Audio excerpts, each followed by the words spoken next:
தினம்தோறும் விளக்கேற்ற நல்ல எண்ணெய் இதயம் நல்லெண்ணெய். அம்மா காலத்திலும் சரி, அம்மா மறைவுக்கு பிறகும் இது அனைத்து இந்திய அண்ணா திராவிட முன்னேற்ற கழக கோட்டை என்று பல முறை சட்டமன்ற தொகுதியில் வென்று நிரூபித்து காட்டுகின்றோம். இந்த திருப்பரங்குன்றம் பகுதியே அதிர்கின்ற அளவுக்கு மக்கள் வெள்ளம் எங்கே பார்த்தாலும் கடல் போல் காட்சிருக்கும்.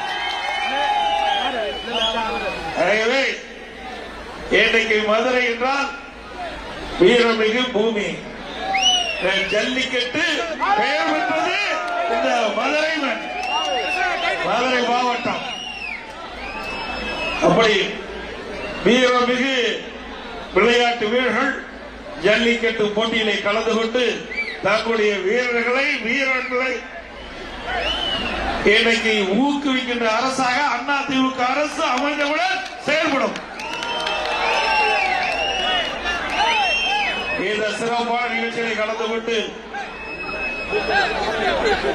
முன்னிலை உரையாற்றிய இந்த தொகுதியுடைய சட்டமன்ற உறுப்பினர் முன்னாள் மேயர் மாவட்ட கழக செயலாளர் திரு வி. ராஜன் செல்லப்பா அவர்களே, நிகழ்ச்சியை பங்கு பெற்ற கழக அமைப்பு செயலாளர் திரு ஆர். பாரதி அவர்களே, தகவல் தொழில்நுட்ப பிரிவினுடைய மாநில செயலாளர் திரு ராசதி அவர்களே, நிகழ்ச்சியை பங்கு பெற்று சிறப்பித்துக் கொண்டிருக்கின்ற முன்னாள் அமைச்சர் மாநில அம்மா பேரவையுடைய செயலாளர் சகோதரர் ஆர். பி. உதயகுமார் அவர்களே, முன்னாள் அமைச்சர் சகோதரர் வைகை செல்வன் அவர்களே, மற்றும் நிகழ்ச்சிகளை பங்கு பெற்றிருக்கின்ற முன்னாள் அமைச்சர் சகோதரர் ஆர். காமராஜ் அவர்களே, நிகழ்ச்சியை கலந்து கொண்டு சிறப்பித்துக் கொண்டிருக்கின்ற கழகத்துடைய நிர்வாகிகள் திரு OMK சந்திரசேகரன் அவர்களே, மற்றும் மாரக்கடை பி. முருகேசன் அவர்களே, முன்னாள் MLA திரு மாணிக்கம் அவர்களே, நம்முடைய கூட்டணி கட்சியை சேர்ந்த நிர்வாகிகள், பாஜக மாவட்ட தலைவர் திரு சிவலிங்கம் அவர்களே, மற்றும் பேராசிரியர் ராமசீலன் அவர்களே, திரு கோபாலகிருஷ்ணன் அவர்களே, முன்னாள் MLA திரு KSK ராஜேந்திரன் தமாக மாவட்ட தலைவர் அவர்களே, திரு துரைப்பாண்டி தமாக பொறுப்பாளர் அவர்களே, அகில இந்திய பார்வர்ட் பிளாக்கினுடைய தலைவர் முன்னாள் MLA திரு பி.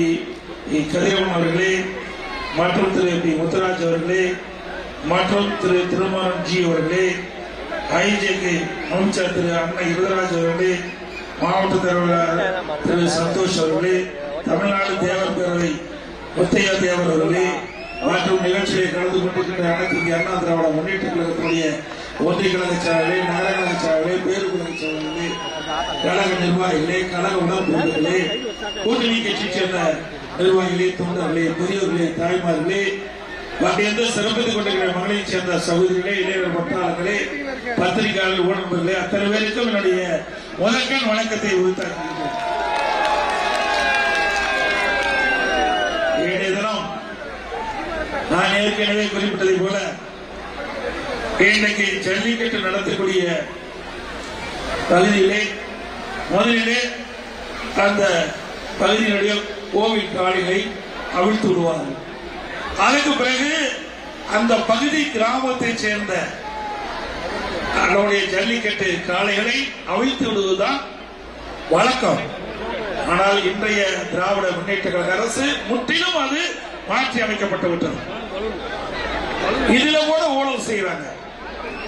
அனைத்து இந்திய அண்ணா திராவிட முன்னேற்ற கழக அரசு இருக்கின்ற பொழுது அந்த ஜல்லிக்கட்டு அமைப்பை சேர்ந்தவர்கள் இந்த போட்டி நடத்துவார். அது முறையாக நடந்தது. அந்த கிராமத்தில் இருக்கின்ற காளைகள் முன்னுரிமை கொடுக்கப்பட்டது.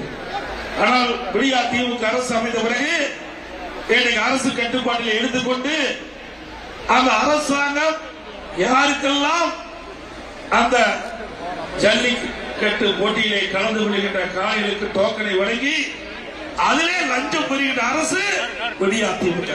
இதை கூட விட்டு வைக்கல. ஒரு ஜல்லிக்கட்டு வீரர் என்பது அந்த காளை அடக்கக்கூடிய வீரனுக்கு கிடைக்கப்படுகின்ற பெருமை. அதில் ஊழல் செய்கிற அரசாங்கம் விடியா திமுக அரசு. அனைத்து இந்திய அண்ணா திராவிட முன்னேற்ற கழக அரசு அமைந்தவுடன் ஏற்கனவே எந்த முறையை பின்பற்றி இந்த ஜல்லிக்கட்டு போட்டி நடந்ததோ அதை பின்பற்றும் என்று இந்த நேரத்தில் தெரிவிக்க விரும்புகின்றேன். அதே போல இங்கே கோரிக்கை வைத்திருக்கிறீர்கள். அவனியாபுரம் என்று சொன்னால் ஜல்லிக்கட்டுக்கு பெயர் பெற்ற ஊர் அவனியாபுரம். இந்த பகுதியிலே இங்கே ஜல்லிக்கட்டு காலை சிலை அமைக்க வேண்டும் என்று சொல்லியிருக்கிறீர்கள், கோரிக்கை வைத்திருக்கிறீர்கள். அனைத்து இந்திய அண்ணா திராவிட முன்னேற்ற கழக அரசு அமைந்தவுடன் நம்முடைய கோரிக்கை நிறைவேற்றப்படும். அவனியாபுரத்திலே ஜல்லிக்கட்டு காலை சிலை அமைக்கப்படும்.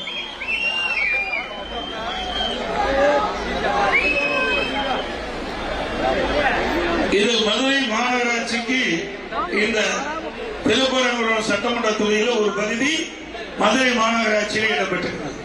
அண்மையில நீங்க எல்லாம் பத்திரிகையில பார்த்திருப்பீங்க. இது உங்க ஊர் பகுதி. இதுல எவ்வளவு பெரிய ஊழல் நடந்திருக்கு என்று நீங்க எண்ணி பாருங்க. 200 கோடி ஊழல் மதுரை மாநகராட்சியிலே நடந்திருக்குது. இந்த வீட்டுக்கு போற வரி, குடிநீர் வரி, கடை வரி, குப்பையில போதாது குப்பை வரி போட்டாங்க இந்த அரசாங்கம். அந்த குப்பையில அதுல கூட முறைகேடு செய்த அரசாங்கம் இந்த விடியா திமுக அரசு. மக்கள் மேல் வரி போட்டு அந்த வரியிலே சுமார் 200 கோடி ஊழல் செய்த அரசாங்கம் திரு ஸ்டாலின் மாடல் அரசாங்கம். நாம சொல்லல,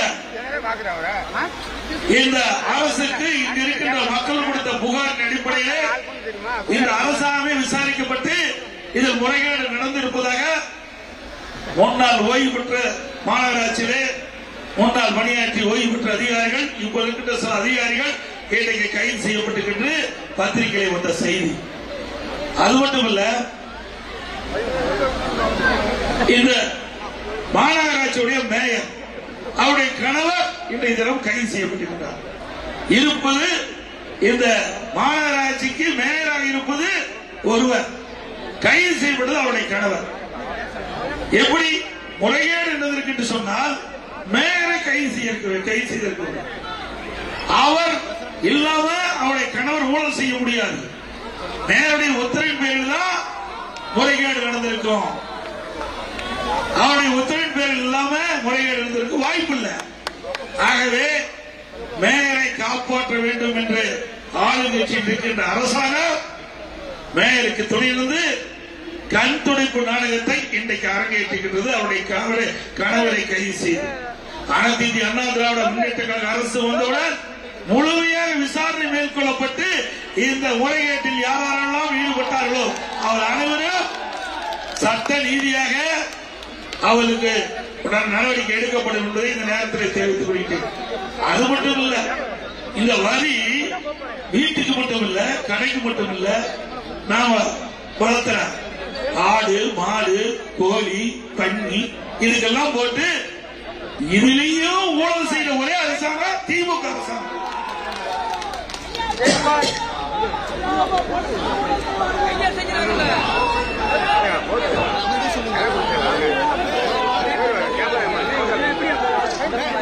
அது மட்டும் இல்ல, இங்க மட்டும் இல்ல, தமிழ்நாடு முழுவதும் நீங்க பார்த்தீங்கன்னா பல மாநகராட்சியில அந்த ஊழல் செய்த பணத்தை பிரிப்பதில் ஏற்பட்ட பிரச்சனை அடிப்படையில் ஆளுங்கட்சி சேர்ந்த கவுன்சிலர்களே அந்த மேயர் மீது நம்பிக்கையில்லா தீர்மானம் போடுறாங்க. காஞ்சிபுரத்துல, திருநெல்வேலியில, அதே போல கோயம்புத்தூர், இப்படி பல மாநகராட்சியில ஆளுங்கட்சி சேர்ந்த கவுன்சிலர்களே அந்த கட்சியின் சார்பாக தேர்ந்தெடுக்கப்பட்ட மேயர் மீது நம்பிக்கையில்லா தீர்மானம் கொண்ட பார்த்தீர்கள். அப்படிப்பட்ட ஒரு ஊழல் நிறைந்த அரசாங்கம் திமுக அரசாங்கம்.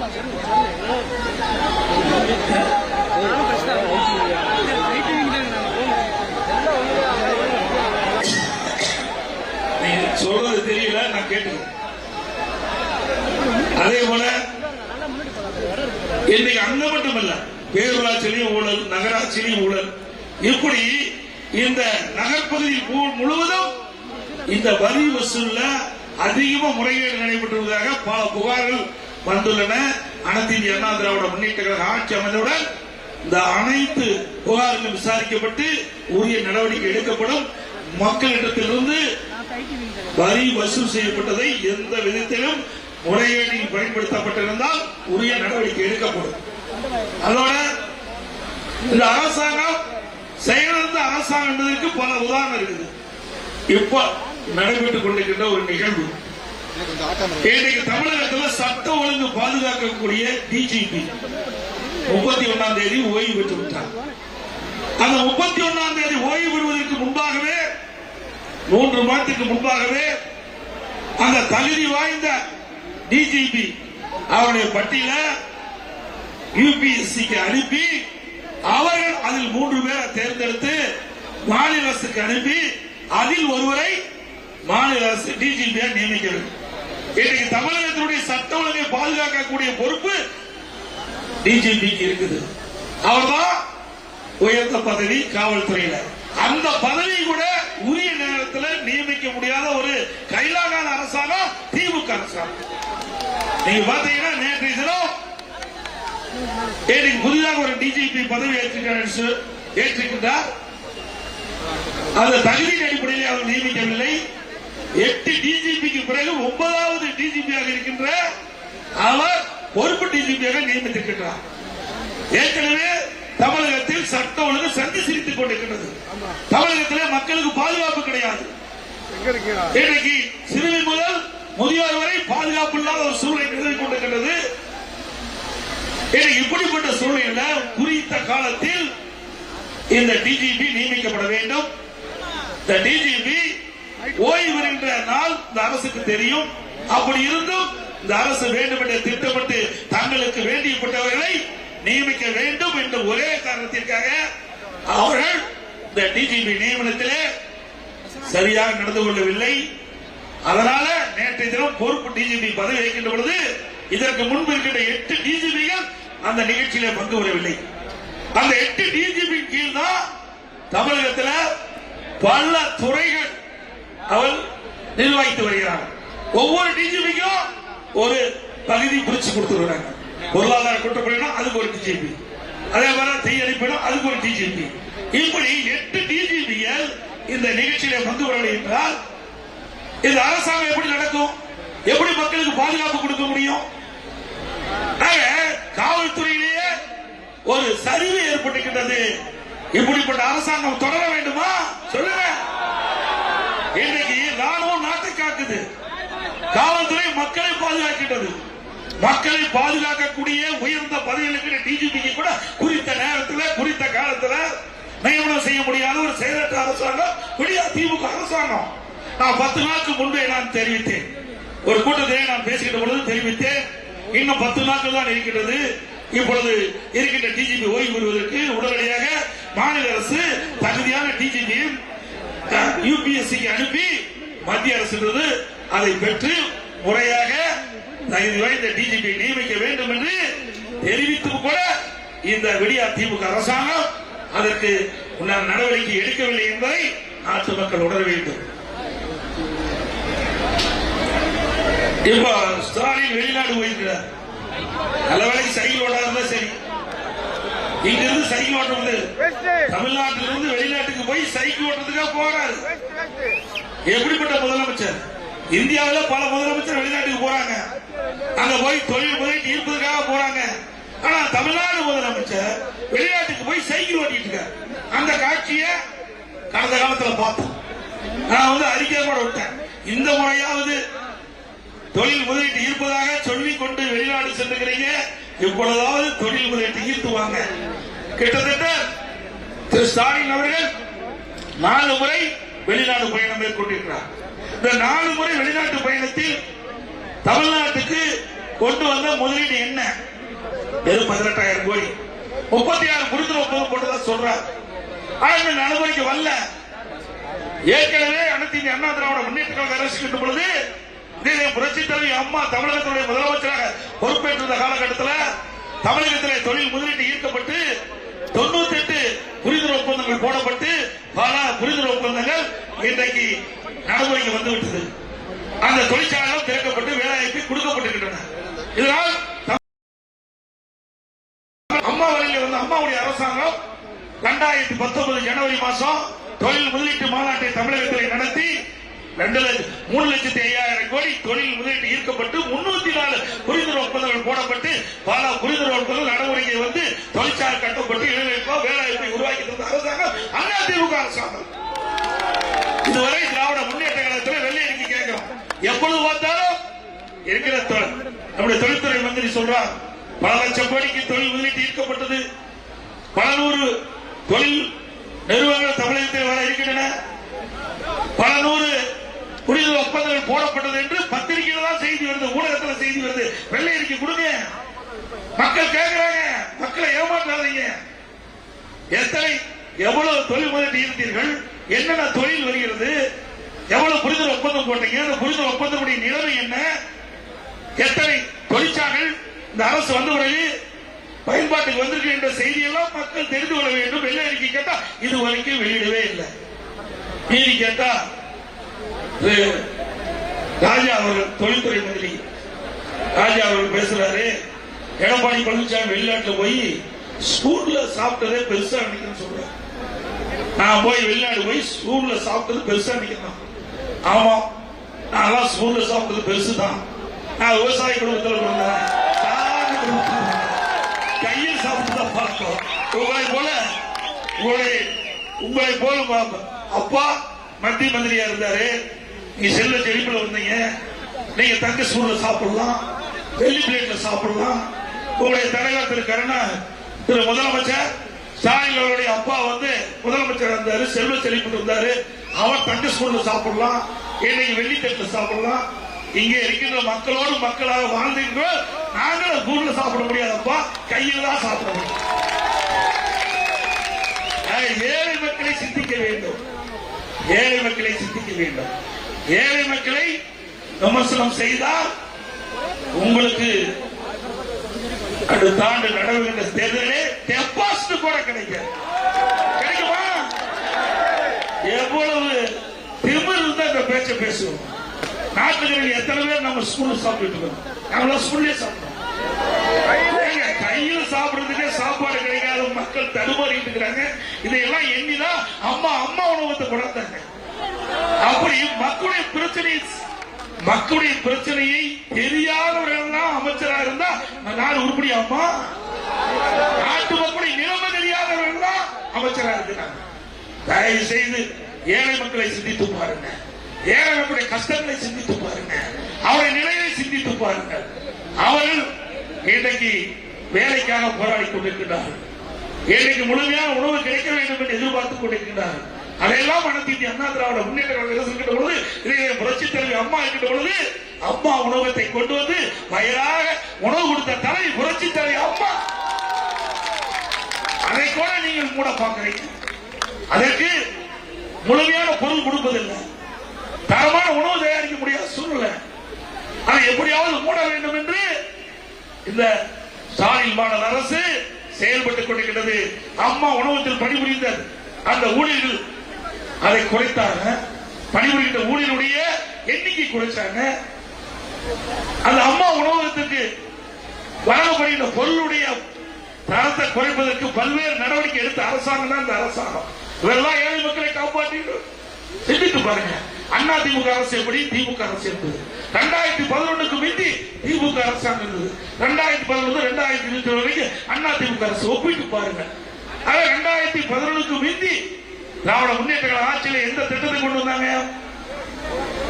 2011 2020 வரைக்கும் அனைத்து அண்ணா திராவிட முன்னேற்ற கழக ஆட்சியில் தமிழகம் இந்தியாவிலேயே உயர்ந்த மாநிலமாக வருவதற்கு பல்வேறு திட்டங்களை கொண்டு வந்து நடைமுறைப்படுத்தி தமிழகம் இந்தியாவிலே முதன்மை மாநிலம் என்ற உயர்ந்த நிலைக்கு பாடுபட்ட அரசாங்கம் அண்ணா திமுக அரசாங்கம். இன்றைக்கு அந்த நிலையா இருக்குது. எங்க பார்த்தாலும் போதைப் பொருள் விற்பனை, கிராமத்திலிருந்து நகரம் வரை போதைப் பொருள் விற்பனை நடக்காத இடமே இல்லை. இன்னைக்கு இளைஞர்கள், மாணவர்கள், பொதுமக்கள் போதைக்கு அடிமையாகி இன்றைக்கு சீரழியக்கூடிய நிலம் தமிழகத்திலே பார்க்கப்படுகிறது. நாம் பல முறை இந்த அரசாங்கத்திற்கு எச்சரிக்கை கொடுத்தோம். அதையெல்லாம் இந்த அரசு காதிலே போட்டுக் கொள்ளவில்லை.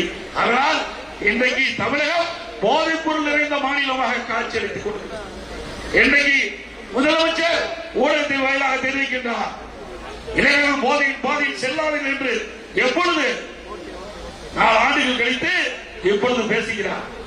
அந்த மாணவன் இளைஞர் பொதுமக்கள் போதைக்கு அடிமையாகி சீரழிந்த பிறகு இப்பொழுது குரல் கொடுக்கின்றார் இன்றைய முதலமைச்சர். நாங்கள் சொல்கின்ற பொழுது அதை தடுத்து நிறுத்தியிருந்தால் இன்றைக்கு மாணவர்கள் இளைஞர்கள் பொதுமக்கள் சீரழியக்கூடிய நிலையில் ஏற்பட்டிருக்காது. அப்படி கையிலாகாத அரசாங்கம் விடியா திமுக அரசாங்கம் என்பதை நேரத்தில் சுட்டிக்காட்ட விடுகின்றேன். அது மட்டுமல்ல, இன்றைக்கு எல்லா வகையிலும் ஊழல் நடக்காத துறையே இல்லை. 10 ரூபாய்னா உங்களுக்கு எல்லாத்துக்கும் ஞாபகம் வரும். யாரு தெரியுமா? பாலாஜி, செந்தில் பாலாஜி. இன்றைக்கு தமிழகத்தில் சுமார் 6000 மதுக்கடைகள் இருக்கின்றன. 6000 மதுக்கடையில ஒரு நாளைக்கு சுமார் 1.5 கோடி பாட்டில் விற்கிறது.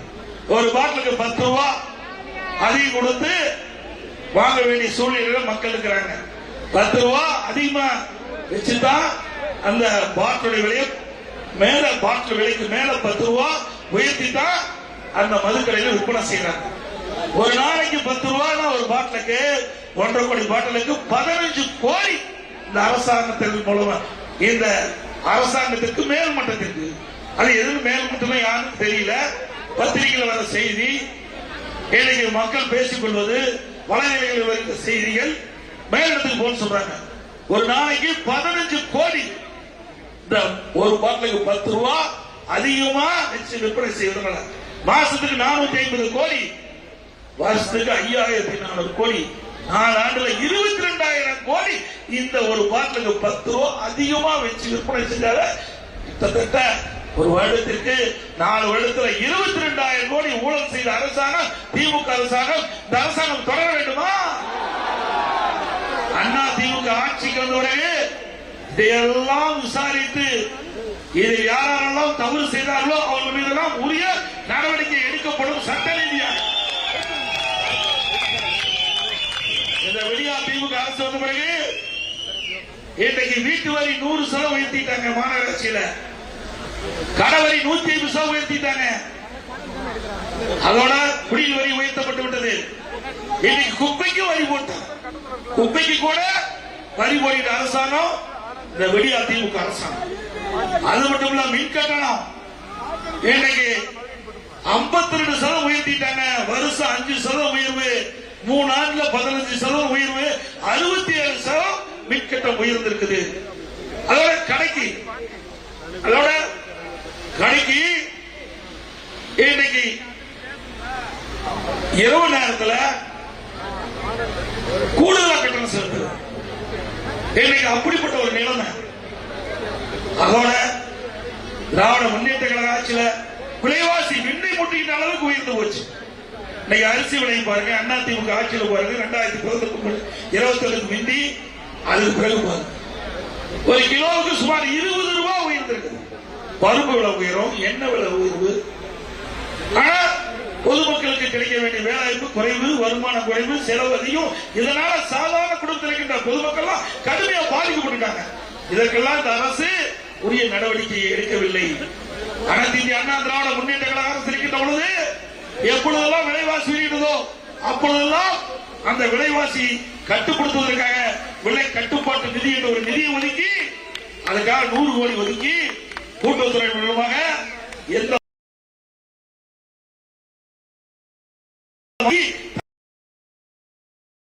அதை விற்பனை செய்து விலை ஏற்றத்தை தடுத்த அரசாங்கம் அண்ணா திமுக அரசாங்கம். ஏழைகள்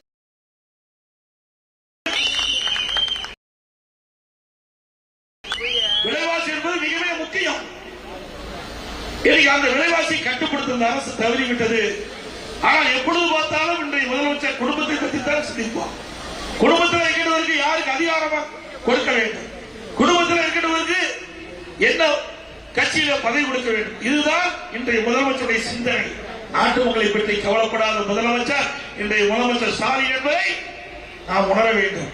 சிந்திச்சு பாருங்க. ஆட்சி பொறுப்பேற்று 4 ஆண்டு நிறைவேற்றி விட்டது. கிட்டத்தட்ட 51 மாத காலம் நிறைவேற்றி விட்டது. 51 மாத காலத்தில் திராவிட முன்னேற்ற கழக ஆட்சியில விலை கொடுப்பதற்கு நடவடிக்கை எடுத்தாங்களா? இல்ல. எடுத்தாங்களா? அது மட்டுமல்ல, கொரோனா காலம், இந்த கொரோனா காலத்தில் கூட விலைவாசி உயரமா பார்த்துக்கிட்டோம். புயல் விலைவாசி உயர்ல, அதோட அதிமுக ஆட்சியில கடுமையான வறட்சி இருந்தது. அந்த வறட்சியான காலத்தில் கூட விலைவாசி உயராம இன்னைக்கு மக்களை பாதுகாத்த அரசாங்கம் அதிமுக ஆட்சி. எப்பொழுது பார்த்தாலும் மக்களுடைய சிந்தனை ஏழை எளிய ஒடுக்கப்பட்ட நசுக்கப்பட்ட தாழ்த்தப்பட்ட மக்கள் எந்த விதத்திலும் அதிமுக ஆட்சியில் பாதிக்க கூடாது என்ற அடிப்படையிலே அதிமுக அரசு செயல்பட்டது. பொன்மனச்செம்மல் புரட்சித் தலைவர் எம்ஜிஆர், புரட்சித் தலைவர் அம்மா, இருவரும் தலைவர் ஏழைகளை நேசித்தார்கள். ஏழைகளுக்காக தொடங்கப்பட்ட கட்சி அதிமுக கட்சி.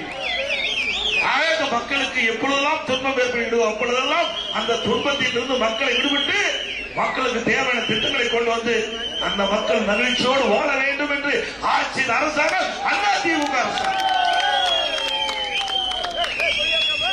இன்றைக்கு தமிழகத்தில் சட்ட ஒழுங்கு அடியோடு சீர்கட்டு விட்டது. எங்கே பார்த்தாலும் கொலை, கொள்ள, திருட்டு, வலிமை நடக்காத நாளே இல்லை. இன்னைக்கு தொலைக்காட்சி திறந்தாலும் சரி, பத்திரிகை திறந்தாலும் இந்த செய்தி தான் பிரதான செய்தியா இருக்குது. இன்னைக்கு அதிமுக ஆட்சியில்னா இன்னைக்கு தொலைக்காட்சியும் சரி, பத்திரிகையும் சரி, தங்கம் என்ன விலை, வெள்ளி என்ன விலைன்னு தான் வரும். இப்ப கொலை நிலவரம் என்னன்னா பத்திரிகை ஊடகத்திலே அப்படிப்பட்ட அவல ஆட்சி இன்றைக்கு தமிழகத்திலே நடைபெற்றுக் கொண்டிருக்கிற என்பதை நேரத்திலே சுட்டிக்காட்டி, இப்போ உங்களுடன் ஸ்டாலின் அப்படின்னு ஒரு விளம்பரத்தால் அடிச்சு வீடு வீடா அதிகாரிகள் வருவாங்க. வந்தாங்களா? என்ன இதுல 46 பிரச்சனை இருக்குதான், அவரே அடிச்சு கொடுத்துட்டார். திரு ஸ்டாலின் அவர்கள் 4 ஆண்டு காலத்துல 46 பிரச்சனை கண்டுபிடிச்சதுதான் இந்த அரசாங்கத்துடைய சாதனை. அவரே ஒத்துக்கிட்டார். 46 பிரச்சனை மக்களுக்கு இருப்பதாக 4 ஆண்டு காலத்துல ஆய்வு செய்து கண்டுபிடிச்சு விளம்பரத்தால் அடிச்சு வீடு வீடா கொடுத்து இந்த 46 பிரச்சனை மக்களுக்கு ஏதாவது இருந்தா வருகிற அதிகாரிகிட்ட நீங்க தெரிவிச்சீங்களா, சம்பந்தப்பட்ட துறைக்கு தெரிவிச்சு அதை நிவர்த்தி செய்வதாக திரு ஸ்டாலின் அறிவிச்சிருக்கிறார். இது நடக்குமா? 4 ஆண்டு கும்பகரணம் போல தூங்கிட்டு அடுத்த ஆண்டு சட்டமன்ற பொதுத் தேர்தல் வருது.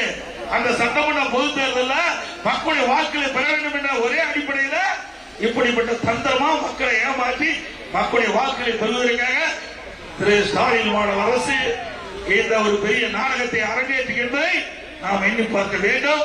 அதோட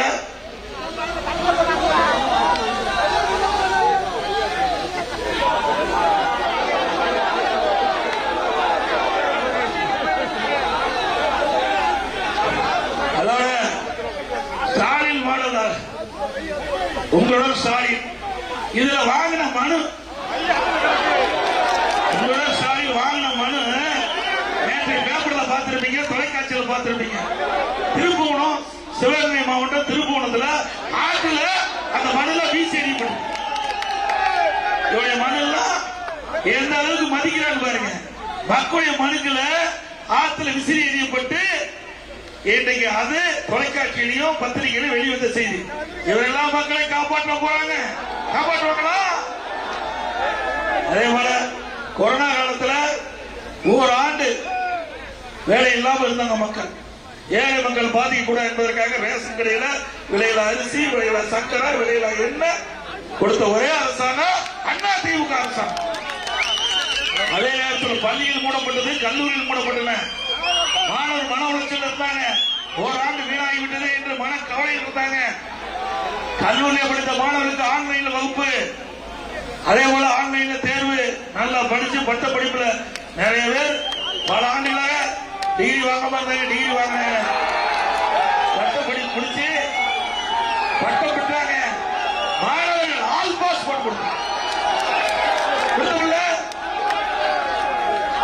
அதிமுக அரசு இருக்கின்ற பொழுது மக்களுக்கு கிடைக்கப்பட்ட நன்மை, மாணவர்களுக்கு கிடைக்கப்பட்ட நன்மை, தொழிலாளர்களுக்கு கிடைக்கப்பட்ட நன்மை, ஏழை எளிய மக்களுக்கு கிடைக்கப்பட்ட நன்மை அதிமுக ஆட்சியில் தான் பார்க்க முடியும். அதே போல ஏழை எளிய மக்கள் நிறைந்த பகுதி, இந்த ஏழை எளிய மக்களுக்கு அற்புதமான காங்கிரீட் வீடு கட்டி கொடுக்கப்படும் அதிமுக ஆட்சி. வீடு இல்லாத மக்களுக்கு அதிமுக அரசு அந்த வீட்டை வாங்கி அவர்களுக்கு அற்புதமான வீடு கட்டி கொடுக்கப்படும். தாழ்த்தப்பட்ட மக்களுக்கு, அந்த ஏழை மக்களுக்கு அற்புதமான காங்கிரீட் வீடு கட்டி கொடுக்கப்படும். அதே போல ஒவ்வொரு தீபாவளி பண்டிகை வருகின்ற பொழுதும் நம்முடைய தாய்மார்களுக்கும் பெண்களுக்கும் அற்புதமான சேவை வழங்கப்படும். அதிமுக ஆட்சியில் சேலை வழங்கப்படும் நேரத்தில் தெரிவித்து வருகிறேன்.